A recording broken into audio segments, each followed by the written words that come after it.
Hello, everyone, and welcome to another episode of the EFL Fantasy Podcast. My name is Angus, And my name is Dan.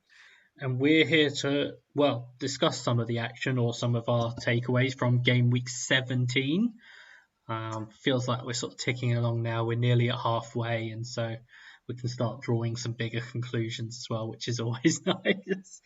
Um, but yeah, so we will be sort of looking back on some of our key takeaways and answering some of your questions from in this quick turnaround. Obviously, it's midweek game week following up. But first things first, Dan, how are you? I am brilliant. Luton won again. 2-1. Super Jacob Brown with a winner. Gaffr legend. Yeah. Um, yeah, good weekend. Not great Gaffer wise, but I'm sure we'll get into that in a minute. Yeah, it was an interesting weekend for Gaffr. I think some it depended on owning some players or not owning some players. Armbands I think were quite key for people as well. But we'll sort of get into a lot of that now. Um, I was a little bit disappointed to get a red arrow, particularly down at my crappy rank. I had 80 -4, and that was a red arrow. Um, I brought in Philogene and Stansfield for Jones and Chaplin. Stansfield didn't really work out, but it was sort of a short-term play based on the fixtures. I'm still fine with making that move. Um, Philogene obviously did with an 11-pointer. He had 4 key passes in the first half alone, so he was flying. But I had O'Leary in goal for 4. I didn't expect Cooper to outscore him against Sunderland, but he did. I had Walker Peters for 4, Hume for 3, and Davis for 1. I had NG on the bench partially because I was a little bit concerned about the uncertainty about him playing, given that he wasn't really mentioned. So, which obviously cost me a few points, but not a disaster. Somerville captain 22, Philogene 11, Sarah 10, Dewsbury Hall 7, and vice captain Clark for 9. I had Rutter 7 and Stansfield 2, benched Broadhead and Collins. So yeah, small red arrow, but particularly getting Philogene in makes me feel a bit better about where my team is at this point. Um, Also, particularly which avoided the headache ahead of the midweek games of none of the book. Well, Collins was the only player that was on 4 yellows that got booked for me.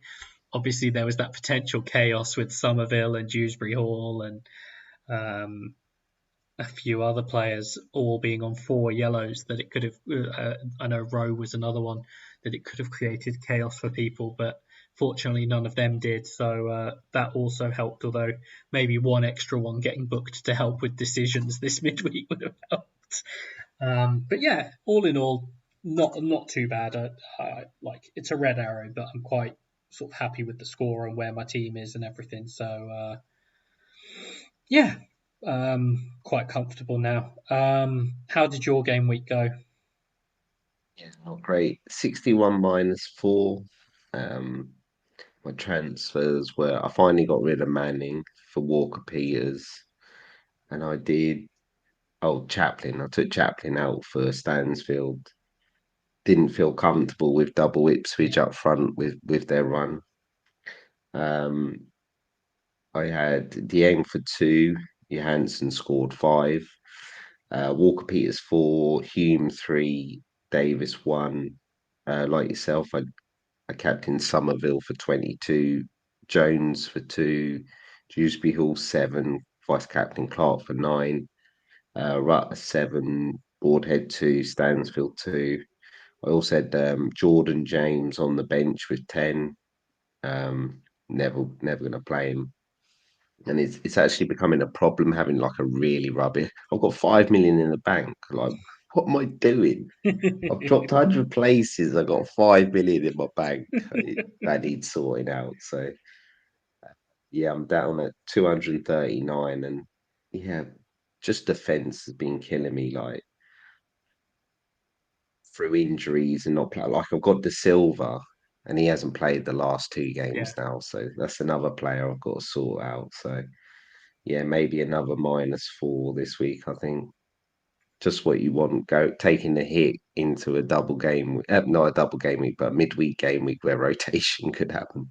Yeah, I mean, I've the only one that I'm sort of comfortable benching this week is Collins because he managed to pick up his fifth booking.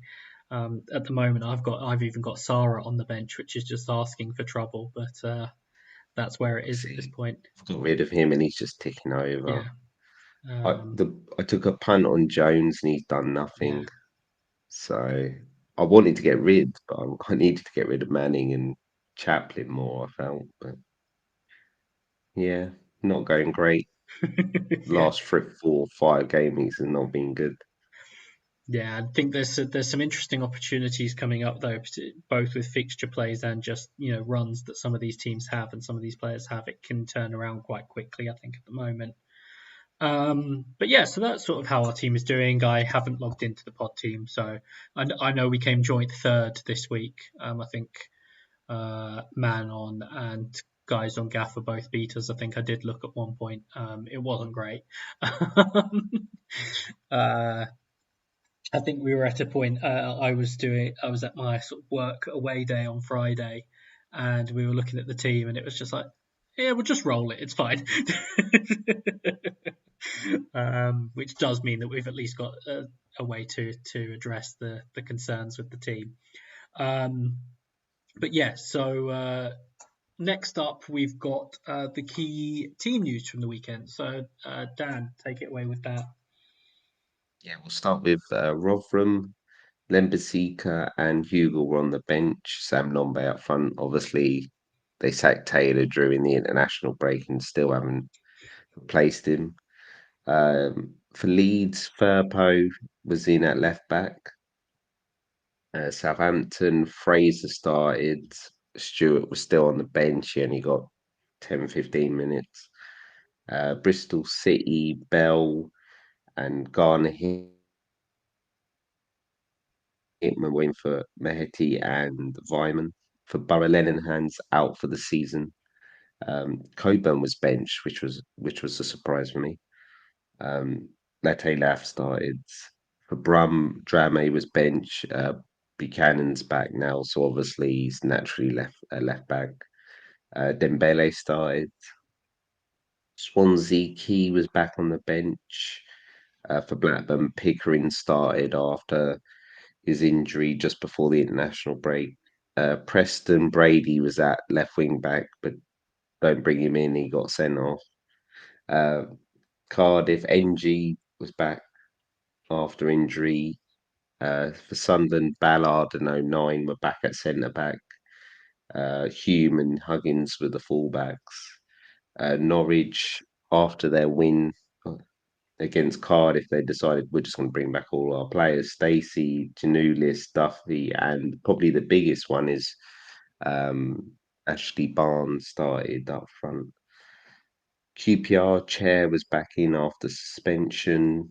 Coventry played 4-3-3. De Silva's still on the bench. Bidwell's getting the nod. Van Eric and Sakamoto played right wing, and Haji Wright played left with Godden through the middle. Ndidi for Leicester, Ndidi was in for Winks, who was suspended.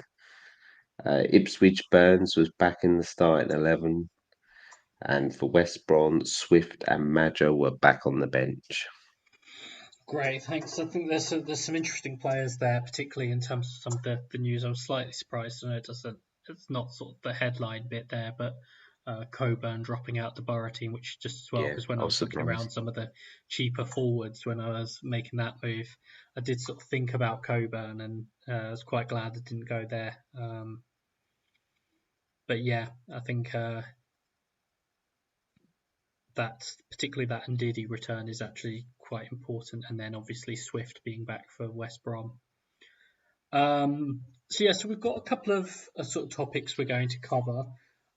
Speaking of John Swift, actually, first we're coming to you, Dan, to talk about West Brom. I know people are going to think I'm only talking about West Brom because they beat Ipswich, but it's not that. Um, I think they've sort of been going under the radar over the last 5, 6 games. They're one of the most informed teams in the league. We saw last year, especially at home, Corbrand got them very good defensively at home. Um, and they're just starting to look like, well, Huddersfield under Corbrand, which we all know were playoff finalists a couple of seasons ago. And no disrespect to Huddersfield, but this West Brom team have a lot better players than that Yeah. Huddersfield team. And if he gets them clicking, which he seems to start doing, they're going to have options. Now, I've been burnt so much with West Brom over the last couple of seasons, 2, 3 seasons, especially in the forward areas for West Brom. But I think there's definitely options. Um, Defense is probably where I would lean first, especially with um, well, we've all been struggling for defenders a lot throughout the season. And I think I would lean Furlong. He just seems a bit more regular at the minute. There's still that thing where Phillips can, if they go free at the back, he seems to play Phillips over Townsend. I don't know if you agree with Furlong, Angus. Yeah, definitely. I think he seems to be the most nailed one. I think he's missed. I think it's one game, um, and I think he is just he's getting forward just enough as well. Particularly, obviously, their centre backs carry a like set piece threat, but I do think he's getting up forward enough in sort of open play and everything to mean that he gives you the best of both worlds. Yeah, looking at it, data wise, especially defensively, they've had the most clean sheets in the league with 8. And also, when you look at XG conceded, they're the third least. Leicester have the best, and then it's Leeds.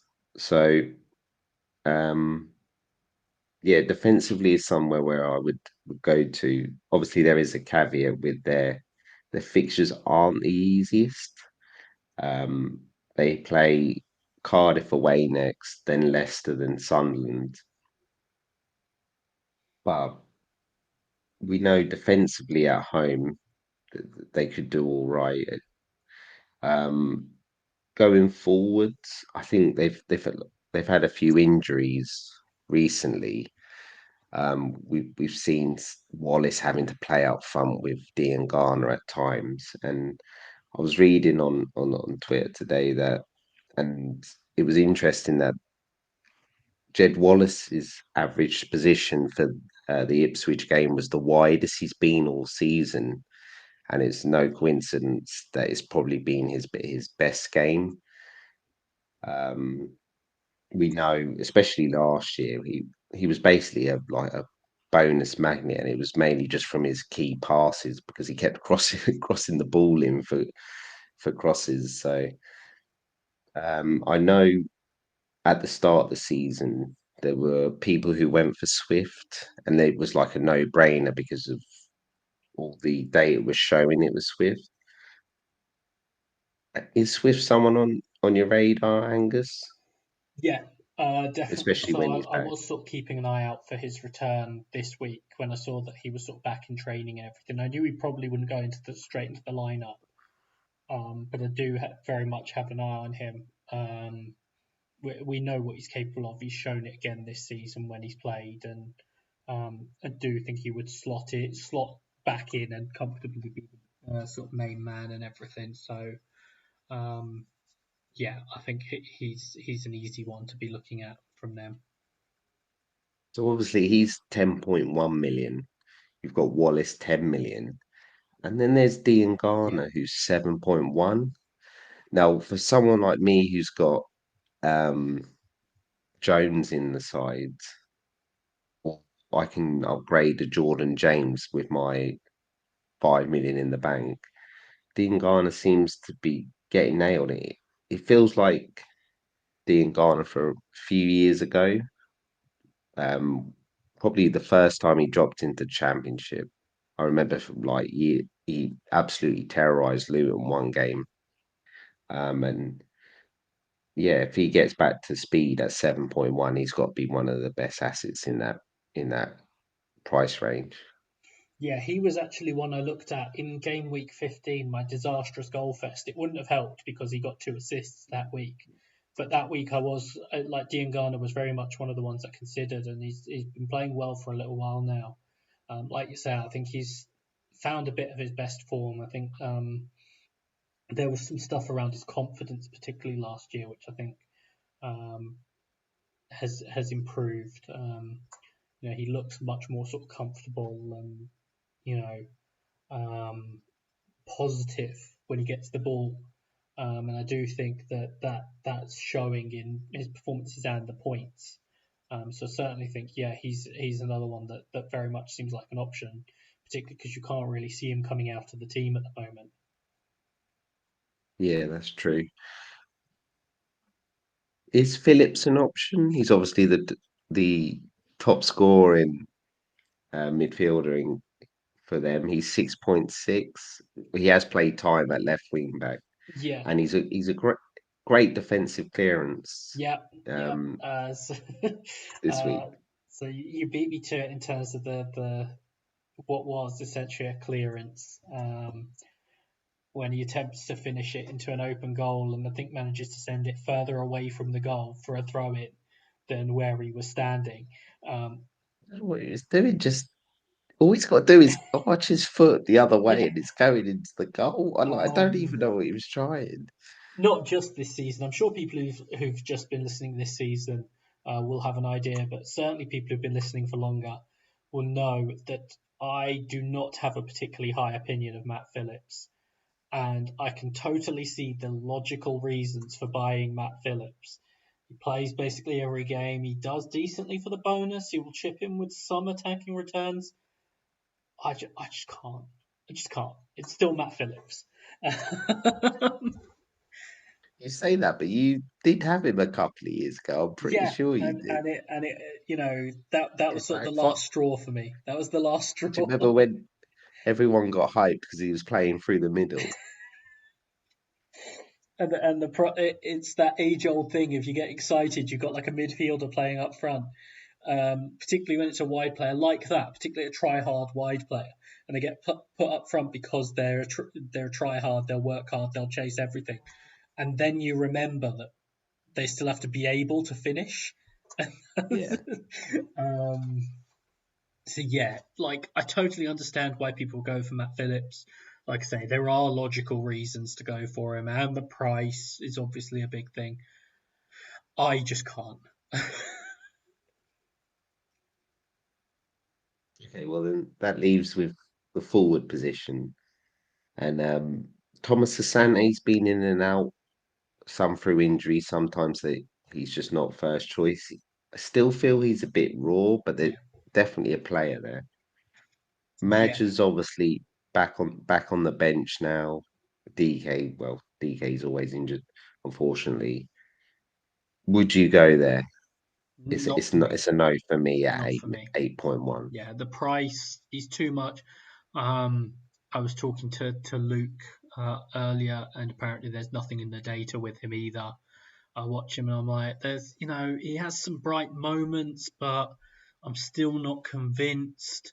I also think at any given moment, particularly if he does want to keep playing Matt Phillips to bring John Swift back into the team, the obvious player to leave out then is Thomas Asante and go back to the sort of almost slightly more fluid system with Wallace and Dean Garner and Swift and Phillips. And so there's always that possibility there as well, which make me feel a little bit sort of nervous about it. So all in all, to me it just doesn't really work to go for him. Anyone else you want to talk about? No one Um, jumps out. What about centre back? Would you consider it's a a little kit bit Prey or tough with them because I do think at any given moment it could just sort of rotate a little bit. There's been some that have played slightly more games than others, which puts me off a little bit. But it's also just like particularly now that there's some attacking options coming available, like it feels a bit more of a waste. The one, I guess, if I was going for a centre back, I'd probably go for Kipre. He seems to be the most likely one to play of the centre backs. So if I was looking, probably if I was looking to go double defence, like if I was looking to sort of say get into two of their defenders, it probably would be Kipre, just because you can't trust that Townsend will play and so on. Yeah. I guess we should mention Palmer just because he has the most clean sheets in the league. Yeah. So I wouldn't pay that much for a keeper myself, but Yeah. if 6-1 people, now. yeah, if people are, want to go there for whatever reason, you know, he is the keeper on probably the best defensive team. So I guess there's that um, there's that argument as well. Um, yeah, I don't think there's anything else that I really have on West Brom players. Okay, let's go to your key point there, Nangas. So my key point, it was partially inspired by a lot of the conversation about follow the leader. I know some people have already played it, but I do think this sort of functions um, for other people as for those people as well. But with a lot of the talk about playing follow the leader, just wanted to run through, particularly now we've got a little bit more information about who we think the best options are from each team. Obviously, like I say, we've reached sort of game week 18 upcoming, so we've got a decent amount of the season sort of played now to just start getting these ideas about who we think the best options are from each team. And so, I think I don't want to go more than four with any team. I think some of them we're only going to have like one. I'm going to try and give you one for at least one from a team. I'm not going to go more than four. Ideally, I'd try and go between one and three from each team. But yeah, just sort of us discussing who we think are the best from each team. The first one I've got, obviously, just going to go through alphabetically. Birmingham. I think they're an interesting one because at various points there's been different sort of options, particularly depending on price. Like if you were willing to pay a little bit more, Drame was obviously a really nice option. Um, but then you've got some that are really nice options, particularly because they're at the cheap end, like Stansfield, etc. So I think with them, I've come with two, just because I think then it becomes a little bit more variable, fitness dependent, etc. And the two that I've ended up on are Miyoshi and Stansfield. Defensively, I mean, Laird went off injured again at the weekend. If he's out, then someone like Drame obviously becomes a great option again. But Drame dropped out at the Sorry. weekend. Is he a great option under a Rooney side I think so. who aren't? But they've obviously trying to play more attacking football, so there's no clean sheets. Whereas under the previous manager, they were sort of more built on solidity. So you'd get the half clean sheet, or they'd only win like 1-0, and then we saw at Luton, Drama picks up the bonus. I'm not sure I could go 5.9 at the minute for Yeah, Drama. I mean, I think the thing for me with Drame is I do think he's still a good pick. He did well on some of the attacking bonus stuff, obviously under Eustace, but you would think under Rooney that would continue to a degree. But all of this is part of why I've only gone for those two attacking players. Yeah, Um, yeah, I like Miyoshi when I've seen him play. yeah, he seems like a really good player. The more they've played him, the more it's sort of helped. Um, and the more it's sort of made a difference to the team, that it's helped them. So I do think he's a big one. And Stansfield, it's partially the price. He's obviously Yeah. very cheap, um, but he's made the step up to the championship well, and so I do think those were the two that stood out to me. I don't know if you have anything different or anyone you wanted to add on Birmingham. Maybe a Dembele, but like as you mentioned, there's rotation. You can't go there at the minute. Yeah. So the next one is Blackburn. Um, I mean, there's one very obvious answer that jumps right Yeah, out. I don't have him though. No, me I neither. only mentioned him at the start of the season. He's now won over 100 points, and I've not had him. Yeah, well, we don't need to rehash me selling him because he was an injury doubt when I played Goalfest and he scored 2 goals. Sammy Smodics. Um, there's not much more that needs to be said on him. He's, very good pick, keeps being a good pick. Um, and yeah, I think he's the obvious one. The other one I've got is Moran. Been really impressed with what I've seen of him, and I think he's really sort of growing into it as it goes along. And so he was the other one I had. Would you, with ranking Costello out for a while, would you go Britain? Possibly, but I'm a little bit reluctant on him, and I think Yeah. it's a little bit tough to sort of figure out the balance now, with a couple of sort of absences and everything. So I've gone off Britain a little bit. Um, so the next one we've got is, I think it's Bristol City, isn't it? Yeah, it is, yeah. Bristol City. So the main one really is O'Leary, just because I mean I'm not sort of looking to criticise them as a team. I think they're sort of very decent team, but just because of his price and how well they've done defensively, it makes him a really nice option. Um, the other two I had from them was Pring and Bell. I know there's a bit of rotation with Bell, but I think whenever he gets on the pitch, he always looks like, when I've seen, certainly either when they've been on or on the highlights, he's someone who always looks busy, always looks like he can make things happen.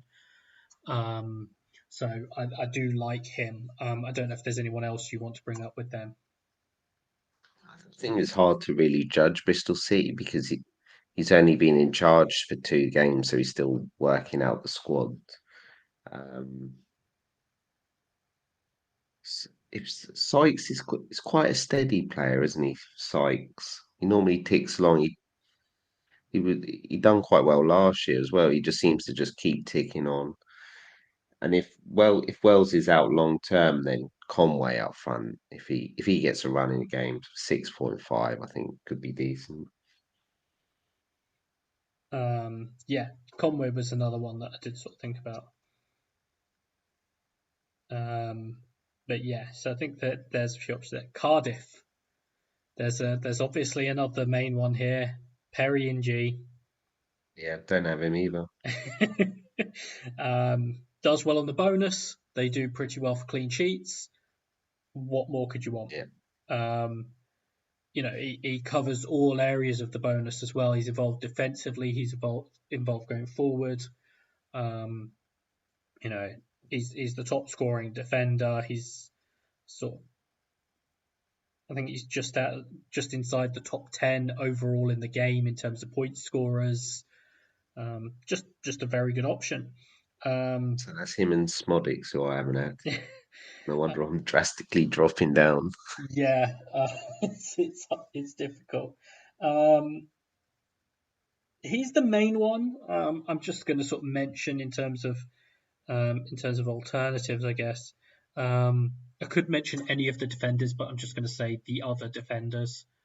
Obviously, I think McGuinness and Siopsis are also in the top 10 defenders.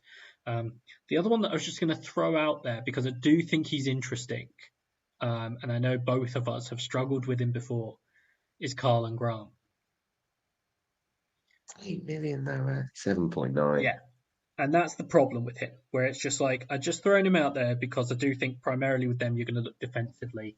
Um, Got priced on West Brom, didn't he? That's why. yeah, and so I do think there's a potential there at times, particularly as a forward, where I think even though at times he's played wide, it would be a little bit more difficult to go from as a midfielder. As a forward, there might be times for it. So it's primarily the defenders with them, though, really, with NG being the standout one. Did you suppose Alnwick, the goalie, got to look at him, Yeah, of 4.6. course, yes, yeah.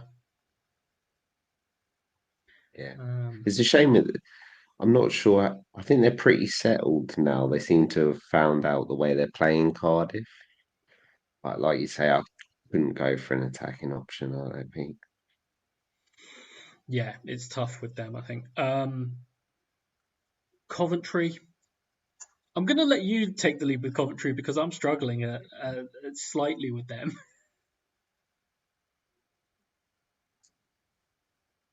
I mean, I think it's worrying when Eccles and is your joint top goal scorer, a top point scorer. He's on set pieces. Yeah, Is he Eccles? yeah, because I know they That's were why, talking isn't it? with one of the goals about his set piece delivery and how good it had been, which maybe helps in terms of the points there. I just can't see with how strong some of the options are in midfield why. Like I've got Jordan James at 4 point, and he's just killing me every week not having five midfielders Yeah, who are decent. So you just can't really. I would like if Sakamoto got a run mm. of games. I think he would do really, but he just doesn't seem to get a run of games. Yeah. The forwards are a problem for me with them. There's a little bit too much rotation and um, like how well are any of them doing at any given moment. Godden would probably be the one, but I haven't been convinced I by him. And had, I owned him earlier in the season, and I hated yeah, him. yeah. um, I think defensively, the Silva looked like he was fine, and he's randomly been dropped. So now, yeah, like, I wonder if that is though. He got called away for Wales, didn't he? So I yeah, wonder if they trained for 2 weeks with Bidwell, and they thought, well, we'll just play Bidwell. yeah. Van Evijk is the other one that I would bring up. I know we've mentioned him before. Yeah, I still think he's a decent option from them, but it's just price, isn't it? They got yeah, they're a priced little bit tough to highly as well. justify at the moment. Actually, um, probably the most useful one we've sort of done the idea down a little bit is if you are looking for a slightly cheaper fifth midfielder, Yeah, someone like Eccles is probably the yeah. best option there. I do think they can sort of turn it around, but it's just like the moment you're struggling to look at options from them and really feel sort of excited about them. Huddersfield, I mean, um, it's really tough. It's really tough. Um,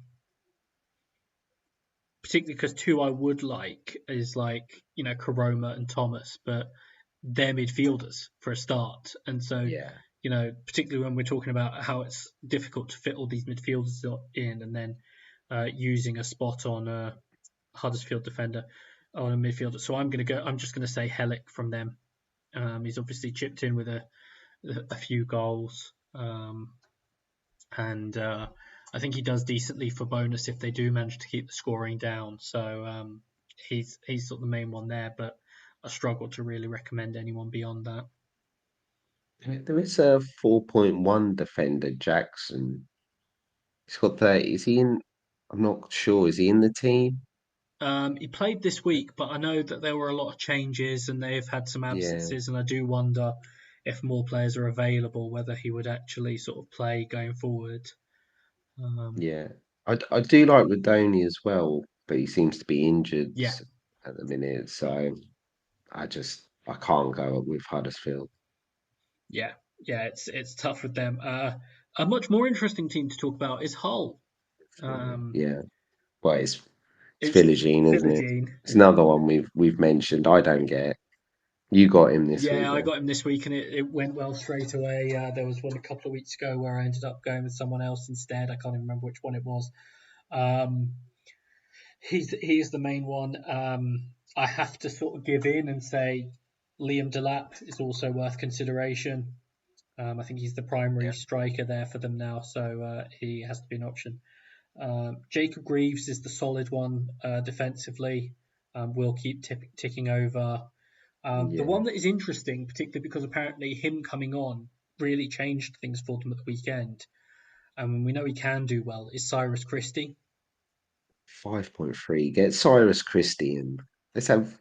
Yeah, but period of yeah, but Cyrus Christie. how many defenders do people actually want at this point? Like, Yeah, that's you know, what I mean. No, I'm not even joking. I would it, like a Cyrus Christie option at yeah. this moment. I think he got two. He got the assist on both their goals at the weekend, coming off the bench. And apparently, I was only watching Soccer Saturday at that point, but the person at the ground was talking about how him coming on made a big difference. So I do wonder if, but he could potentially be an option. Um, Particularly as you say, as we're sort of looking around for defenders. So he was just the other one Yeah, that I wanted to mention from them. Ipswich, a lot to talk about Ipswich, but I do think if we're narrowing it down to options, we've talked about them so much. I'm just going to say Davis, Broadhead, and Chaplin because we've talked so much about them. I'm not sure how much more we need to cover Ipswich options at this point. yeah, it's not. I think I would. It's harder unless you're playing the follow the leader. They do have a trickier Yeah, run now. Davis is a no-brainer, and maybe one of the attacking players. But like, yeah, like this week I had Broadhead and Chaplin. And I was like against yeah, Wolves, not Wolves, against West Brom. I was like, yeah, I've got to yeah, try and make a move there. yeah. And I mean, I sold Chaplin and benched Broadhead, and I mean, watching that game, it seemed like I'd made the right call. So, well, I had it on in the Yeah, background, obviously, but felt like I made the right call there. Um, Very interesting team to discuss, actually, Leeds. Um, there's obviously Rutter and Somerville. I think they're the main two.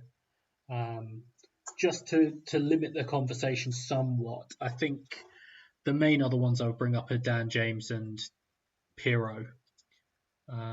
You could maybe go with someone like an Ampadu, but I think you're really looking to get to the attack of Leeds, I think, and yeah. we've talked a lot about their attacking options, well, their options in general. So I'm not sure how much more we have to get into Like I Leeds. said, for me, you have Rutter and Somerville Yeah, now, and then you dip into the third one if you yeah, want to play a and boost you or you jump off good if for runner fixture. yeah, Yeah, yeah, definitely. Leicester, which I feel like we've sort of not talked about other Leicester options recently. You've I, obviously got Dewsbury Hall. do you know what? I'm starting to think I just get Pereira and Yeah, I just keep him because I've been mucked up so many with defenders. Like I'm not joking. I reckon easily between a quarter and a half, I've had a playing defender that has scored zero. I'm not yeah, I'm not even joking. Just because of the goals that are conceding and things like that.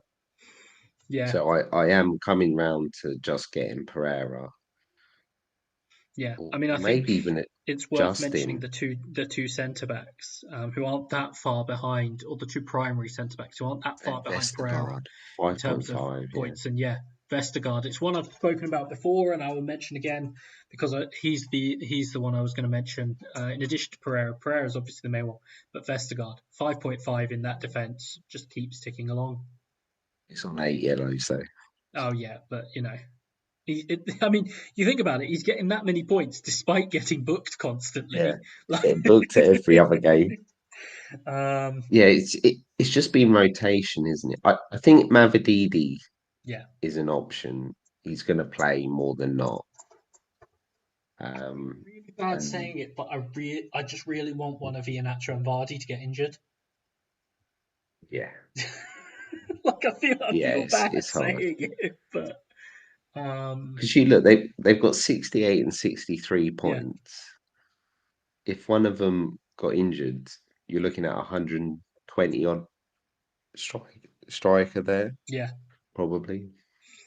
So yeah, but because of that, I don't think I can recommend either of them at this point. So I think you've got those defenders Uh, and Dewsbury Hall and Mavididi. I think it's still with them, but yeah, I think if one of those two got injured, I'd very quickly be trying to work out how to get the fit one in.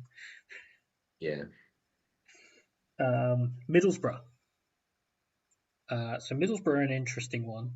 They've obviously I mean, they had sort of what was a disappointing result at the weekend, but they have obviously been playing quite well.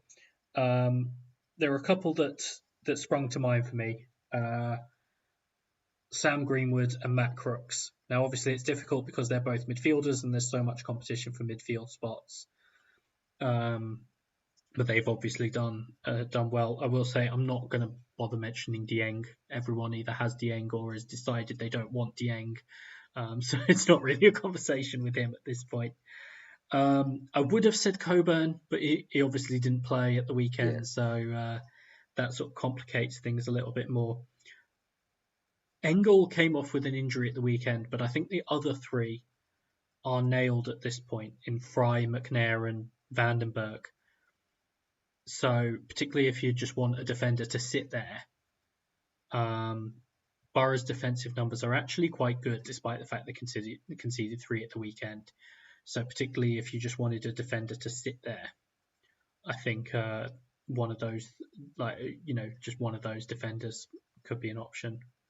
See, I've not watched a Borough game. I think they were on against The a few Sunderland weeks. Was game. it Sun? Yeah, the Luton had the same game at the same time. Are they doing what a lot of teams are doing with Vanderberg? Is basically just a third centre back, and they're allowing Engel to bomb on. Pretty much, yeah. But it's not Yeah, like the inverting thing, where a lot of teams are yeah, obviously but they're just inverting a going fullback. three at the back. Yeah, Vandenberg, who is naturally a centre back, sort of Yeah, sits more, and then Engel is free to get forward more. Similar to what they did with essentially with Ryan Giles last Ryan season. Giles. Yeah, I bet Ryan Giles wish he was back there at the minute. Yeah. His third choice at Luton, left back. So that's so obviously, particularly say if Engel was out for a little while and Bangura came into the team. I mean, Engel has actually been playing really well over this period, Yeah, but he's obviously that little bit more expensive. So I think you'd probably just be looking at one of those that's just going to sort of sit in there. Obviously, for those people looking at Budget Buster, I think Vandenberg is still 4.9, yeah, but yes, yeah. that is obviously quite tight to the borderline. You just need to, all you need to do is one wrong week where he pops up with a goal and it's ruined. But if you're looking for someone to sit there, then obviously it's not a bad option. Millwall. Millwall, I have Struggling with them. a little bit of difficulty with them. Um, I want to say Fleming, and I just think at any moment he could, just have a good run. We know what he's like. Can't pay 9.1 for a million for him at the minute. Yeah, I mean, you're sitting there with 5 million in the bank, though. No, but it's not even crossed my Yeah, mind. I don't think. but it's just tough with them, and so I do just think like if you were looking at them, he's still up there in terms of points. Like it's, um, up around Swift, who's obviously missed a few games, but um, we talked about Dean Garner. He's got similar points to him as well. Um, he's probably the main one. But at the moment, with Millwall, particularly while they're adjusting under the new manager and everything, I don't think we'd be recommending too many players from them. Um, so it's a little bit tougher with them. Norwich, It's Sarah and Rowe, isn't it? Sarah and Naro. Beyond that, don't bother. Uh, Yeah. uh, Stacey, no. yeah. Plymouth. There's two for No, me. There's only two. I've Oh, there's three. they're a they're a team I've just not bothered have. Plymouth don't exist for me. I just don't pick them. Well, I've got Cooper, Like, and I keep seeing him yeah, do decently, and I think he's a perfectly good pick. Um, he is. Yeah, Whitaker's obviously the main one. Whitaker's sort of stand out, flying, contributing multiple ways, and Finn Azaz, yeah, particularly at his price as well. Like we were talking about, maybe that sort of cheaper midfielder or whatever. Azaz is really performing for them and is very cheap as well. You could go with someone like a Mumba. They're just not good enough defensively for me, and he's not getting forward enough for that. So Yeah. I think Azaz and Whitaker, particularly when we talk about with some of these teams about the number of players who might be involved in the bonus.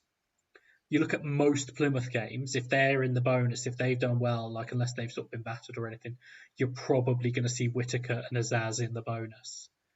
Um, is the thing with them. So that's sort of my thought on Plymouth. Yeah, I agree with. Preston. Uh, I think there's a defender here. I think they're well. There's yes, but it's not the one that a lot of people have, I think, Yeah. or had, because people obviously had Potts. Kean Best. Now, obviously, it remains to be Yes. seen what happens. Hughes came on at the weekend, and he's obviously been out for a little while. Those who have followed my injury news updates will know that Hughes has been under sort of like could return or might return or that sort of thing for about 5 game weeks. He did finally come off the bench at the weekend, and it was pre-60 for Best. Um, Part of that will obviously be coloured by Robbie Brady getting sent off. Yeah. Um, but he has been playing regularly. So I think he's potentially very interesting for them. Lindsay is the other one to mention, just because he has been sort of ticking along with the points for them. He still keeps going, and he's 5.0. So it's again in terms of the price point, you're not committing a lot to it. And then the other one that I wanted to mention personally that I think is quite interesting is Osmajic. Yeah. I know I like you've the look of mentioned him. it a couple of times. Yeah, Yeah. I like the look of him. I like sort of, he looks like obviously he's a big player, a big lad, but he looks like he has a little bit about him, sort of when he has the ball as well. So I think he's a potentially interesting one as people sort of look ahead. So he's the other one for me. QPR. How? Must Uh, do, right? hmm? How? So I think Pal I think. still has to be an option. The number of times I see sort of updates from them, and it's like Pal has a shot. 5 minutes later, Pal has another shot. It's like, what's going on? um, so I think I can't he's, go anywhere. and then I guess the other one just to mention is obviously Kakai, just because he's cheap. No. No. I've played him twice. It's done nothing for me. But yeah, he's an option. Yeah, Is he first choice now? I honestly couldn't tell you. Because they signed that Cannon, but I think he got injured, He did he? was injured. I think he was back in the squad for the first time the weekend, I think. But Yeah. so who knows with that? The other one, I guess, to keep an eye on because I think we mentioned him at one point, but he's very cheap. And we're talking about budget midfielders again. Dixon Bonner, just because he's 4.4. I think he did play Yeah. at the weekend. But yeah, for me, it's just Kenneth Powell, and even then, I'd probably look elsewhere. Rotherham, So I've been impressed the two times yeah, I've seen Rotherham on the I TV. I uh, I enjoyed their performance. I think you said it in our chat. I think they are a different beast when they're at home. We've acknowledged that before. I think Johansson still absolutely fine. I've mentioned him multiple times this season. I like a Doffin.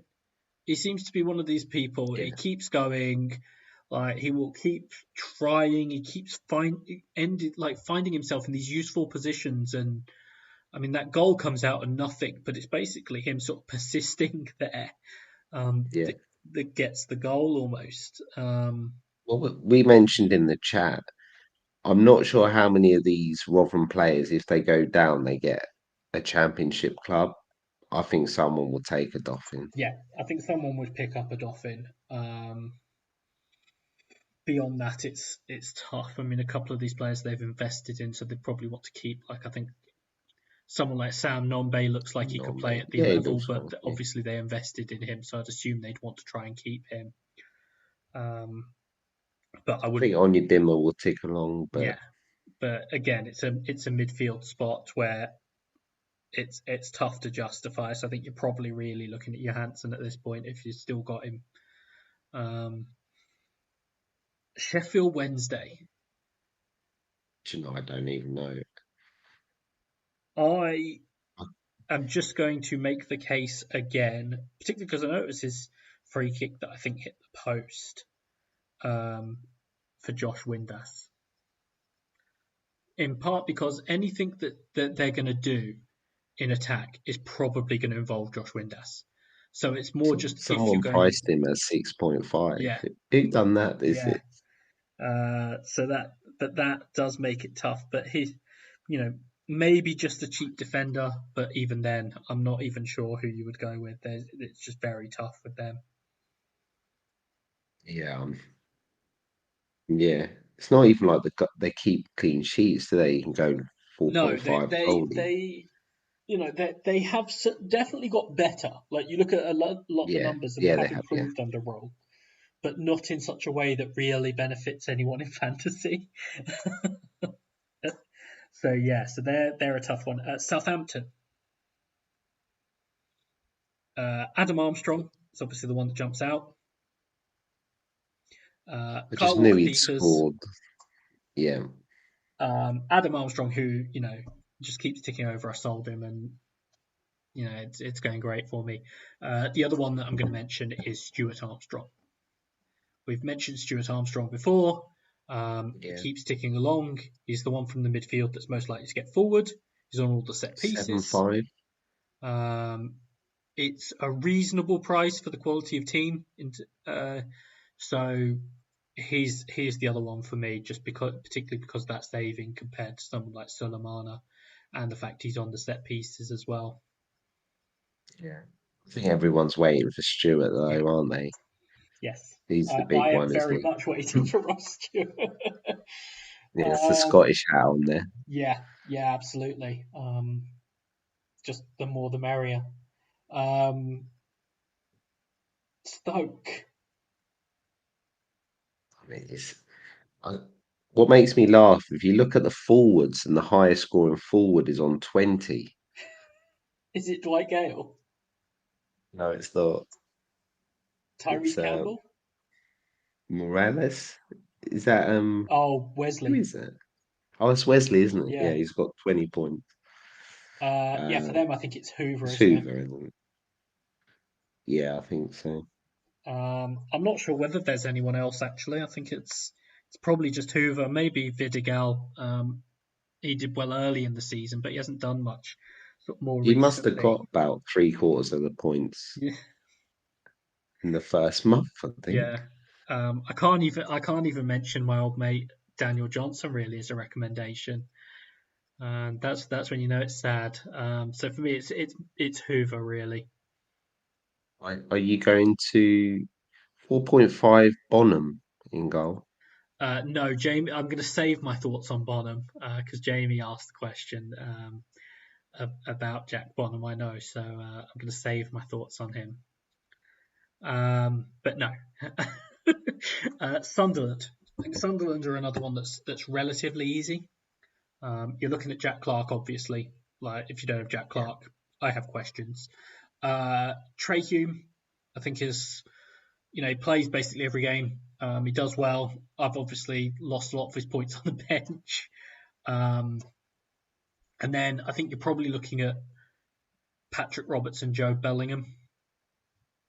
What about Huggins at 4.5? I If I think knew that he was entirely depends on Dennis Sirkin's injury second, prognosis.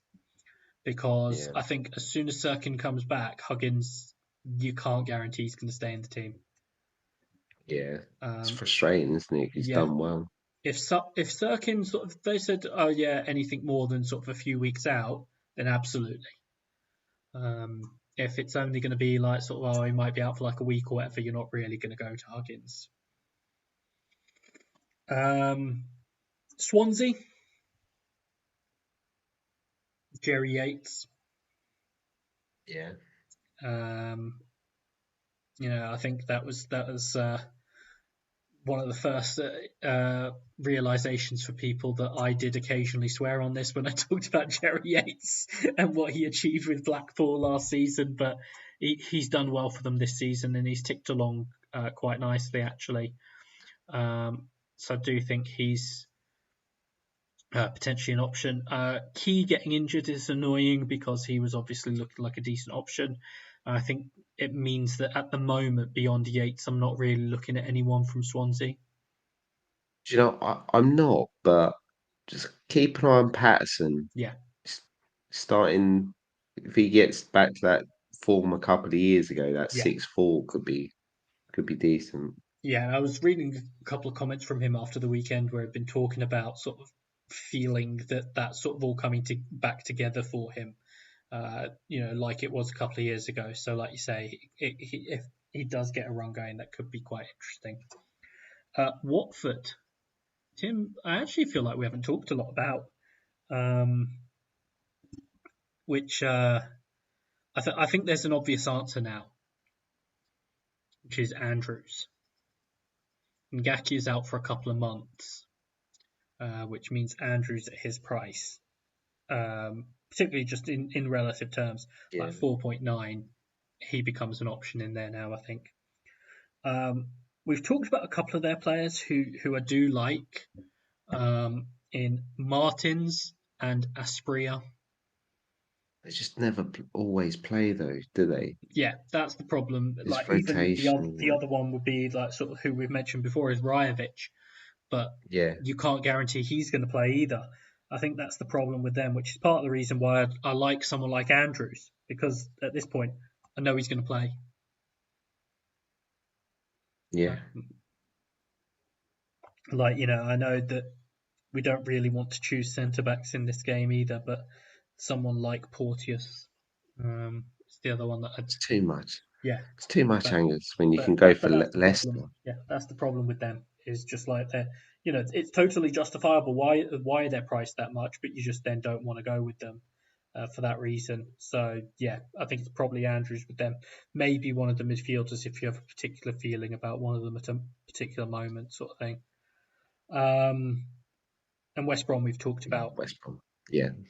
so I'm not going to go back over them. So it's just sort of, I know not a lot of that is new, but I think it was just sort of updating people on almost where our thoughts were with the various teams, particularly as people are looking to play follow the leader. I think it just sort of serves a purpose to go back over some of this and just sort of update any thoughts on where we are with these teams. Um, so we've got that done. So the only thing left for us. So we've got a couple of other things. First one is anything else we want to cover, um, sort of from the weekend's action.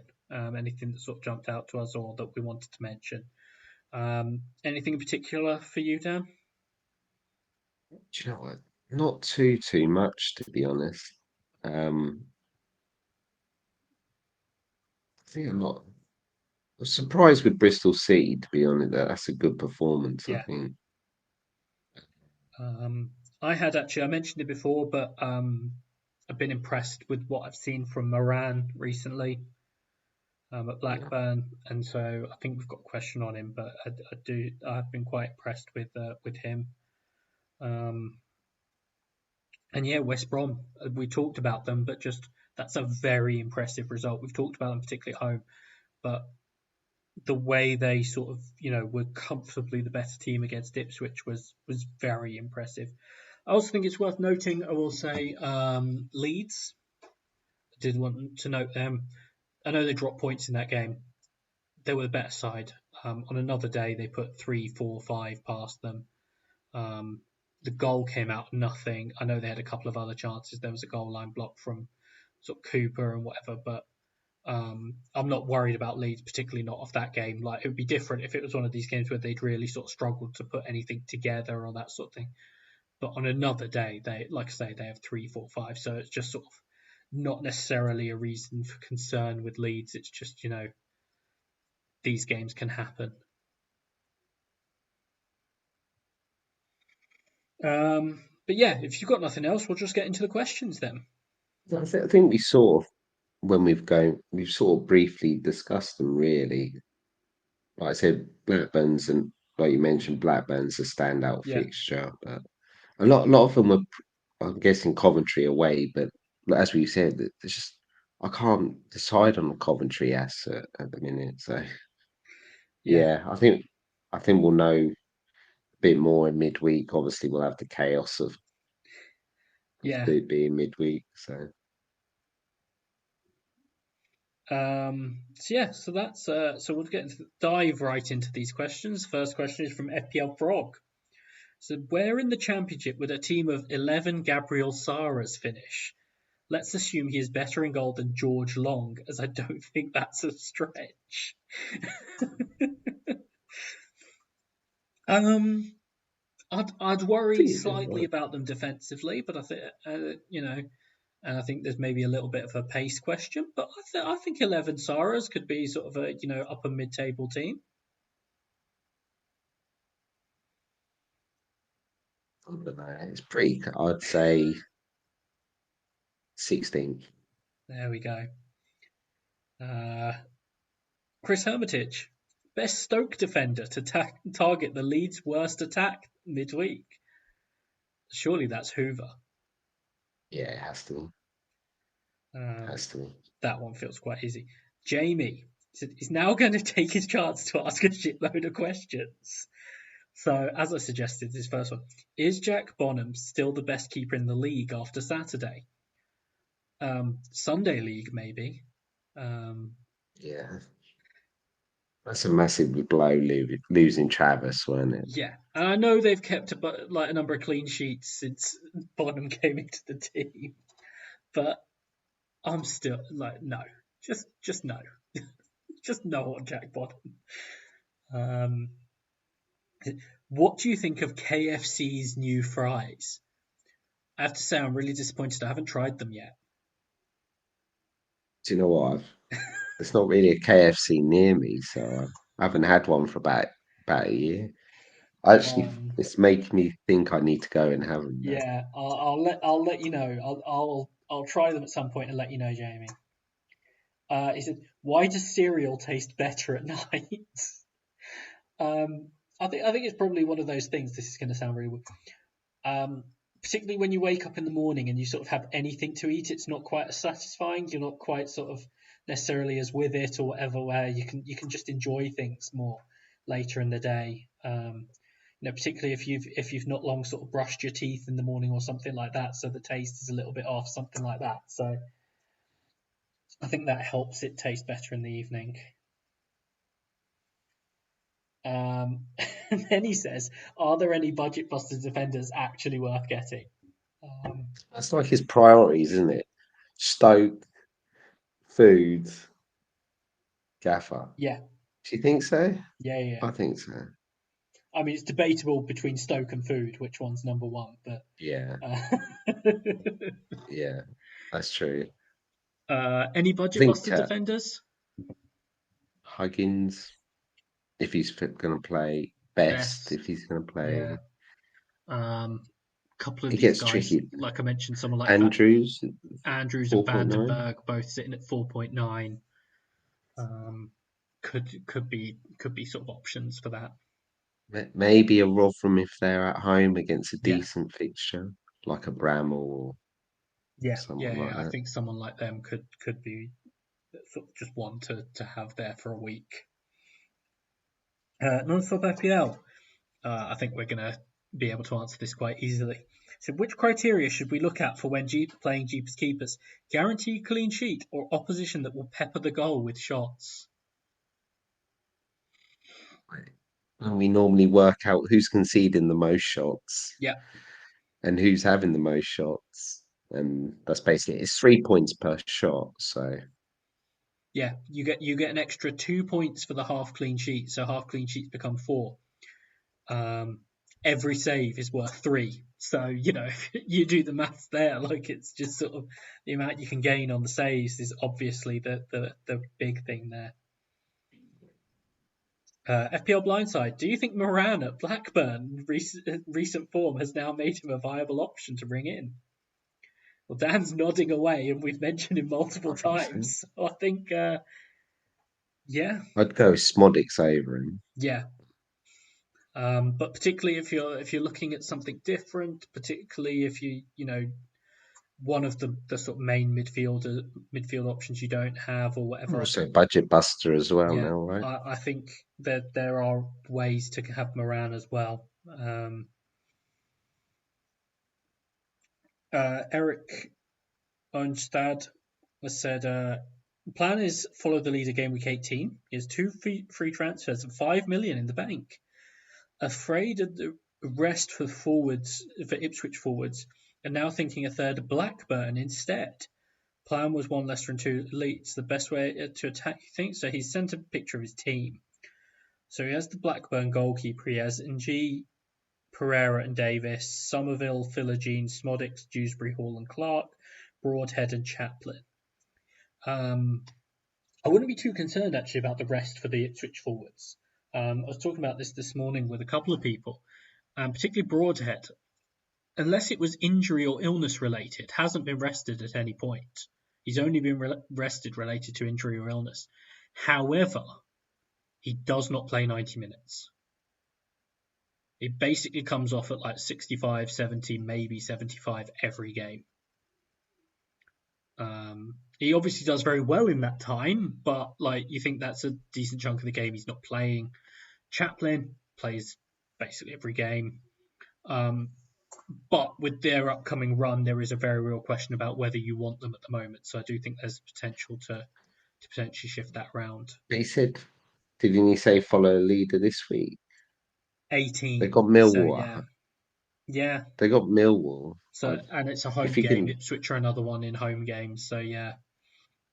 I think for this week it's I don't fine. hate So you're him. Yeah. saying buying one Leicester and two Leeds? Yeah, go for it. Yeah, I think so. Um, Obviously, there is a risk of a rotation, but yeah, I mean, like I say, he's said should he buy the third Blackburn instead? I mean, that's another option. Like we just talked about Moran. If you're looking, they could rotate, right? yeah. Although there are some guys that tend to play more often, but yeah, I think it's. I'd probably just focus on those Leeds and Leicester ones and look to make the best of the boost really. Ollie Ash has said, is playing follow the leader in game week 18 a midweek set of fixtures living life a bit too dangerously? Well, I think Dan's mentioned the word like chaos or carnage. So, Should be, it adds to the risk element there, I guess.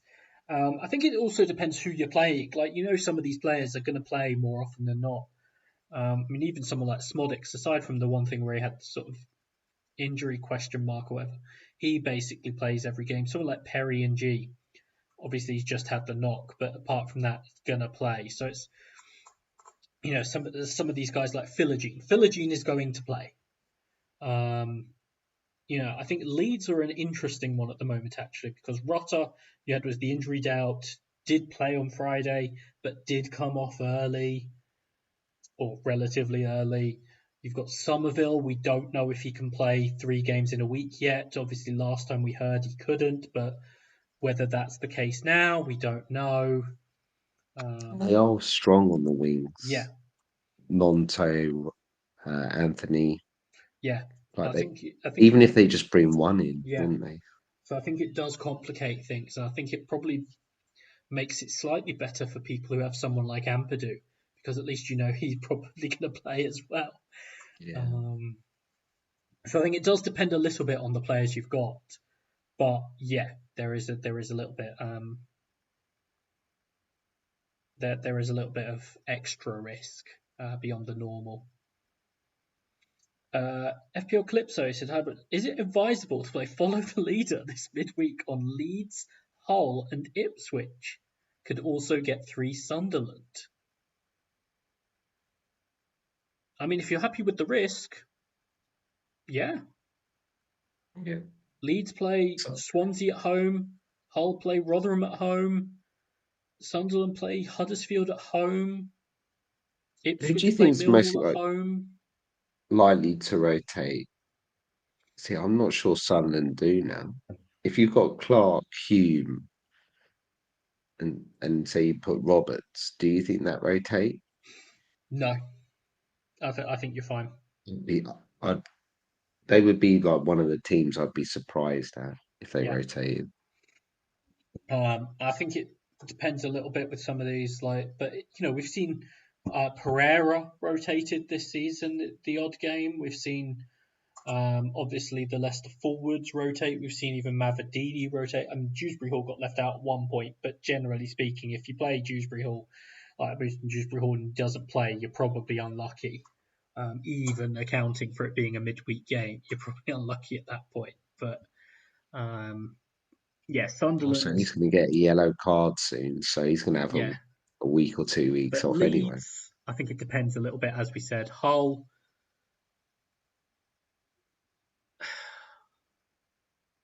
I think would be all right, depending on who your three are. Um, Ipswich, I think, is probably fine. Um,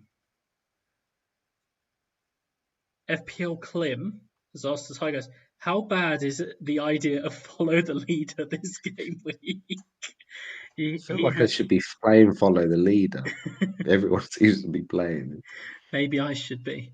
Have triple Ipswich, Davis, Broadhead, Chaplin, triple Sunderland, Clark, Hume, Huggins, and double Leicester, Dewsbury Hall, and Mavididi, and can get one more. Is it worth risking the carnage with the rotation, or is it better to just keep the boost?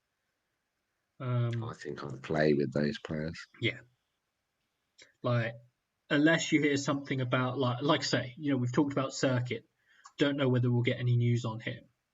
That's the only potential risk, really. You look at that and you would expect the vast majority of those players to play.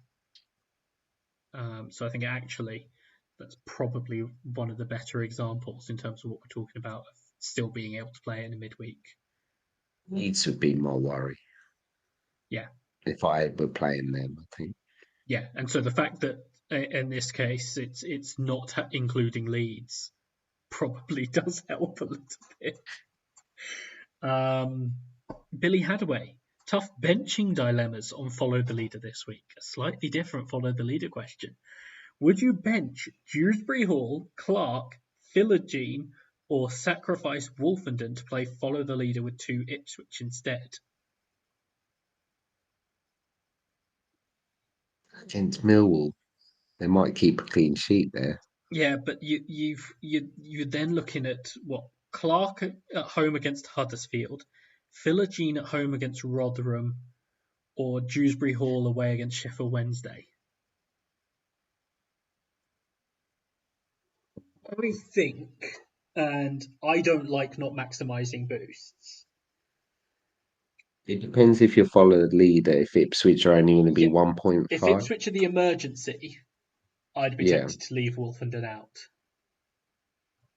If you're wanting to use more of a boost, like say you have Wolfenden, well, I assume you have Davis as well, and like Broadhead or whatever. If you have Davis and Broadhead, I can understand wanting to use the Vice on them, but if you're only using the emergency, I'd probably just play those other guys because I think they probably outscore whatever Well, if I had to guess, even Wolfenden multiplied by 1.5, I would guess those other three all outscore him. Possibly, yeah. Alexander Chow has asked, is Adam Armstrong a must buy even if it takes a -4 now? I don't think so. No. I think I, obviously I he's a very still good think he's option, but I don't think I he's a still think he's going to end must. up right wing. I still think he ends up right wing eventually. I think that's an option that's always sitting out there. And we have a question from Aaron from Planet FPL Slack. Is it 5 blank games in a row for Broadhead? Chaplin has blanked 4 of the last 5. Is it time to consider moving away from Ipswich forwards, or is that too much of a luxury or gamble given they are eligible for Budget Buster? Well, I think we've both talked about the idea of moving away from Ipswich forwards. We've both done it. this week. Yeah, are you sort of? Would you be sort of putting people off moving on from Ipswich forwards? If you had to, I would. I, but also, when are you playing Budget Buster with Ipswich? Like, Yeah, because if you're playing it with Ipswich, it's probably like, as in if you want the Ipswich players for Budget Buster, it's probably not for a while.